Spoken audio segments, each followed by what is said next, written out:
এরই মধ্যে আইপিএল এর উদ্বোধনী ম্যাচ অনুষ্ঠিত হয়ে গিয়েছে। আর আইপিএল এর উদ্বোধনী ম্যাচেও এই জ্যোতিষীটিয়া রয়্যাল চ্যালেঞ্জার্স বেঙ্গালুরুকে সাপোর্ট করেছিলেন।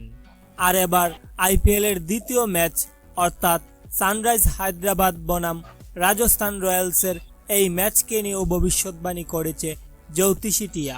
প্রিয় দর্শক, আইপিএল এর এবারের আসরের দ্বিতীয় ম্যাচটি 23শে মার্চ বিকেল 4টায় অনুষ্ঠিত হবে। এরই মধ্যে এই দুই দল এই ম্যাচকে নিয়ে নিজেদের দল গুছিয়ে নিয়েছে, যার যার মতো অনুশীলন সেরে ফেলেছে। এখন পর্যন্ত আইপিএল আসরে হায়দ্রাবাদ ও রাজস্থান 20টি ম্যাচে মুখোমুখি হয়েছে।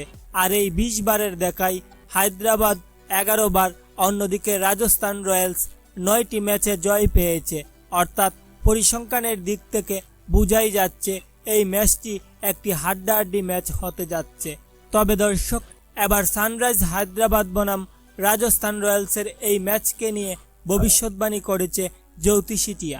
জ্যোতিষীটিয়ার ভবিষ্যৎবাণীতে জানতে পারি যে এই ম্যাচে রাজস্থান রয়্যালস জিততে চলেছে, তবে একটি হাড্ডাহাড্ডি ম্যাচ হতে যাচ্ছে বলে জানা যায়।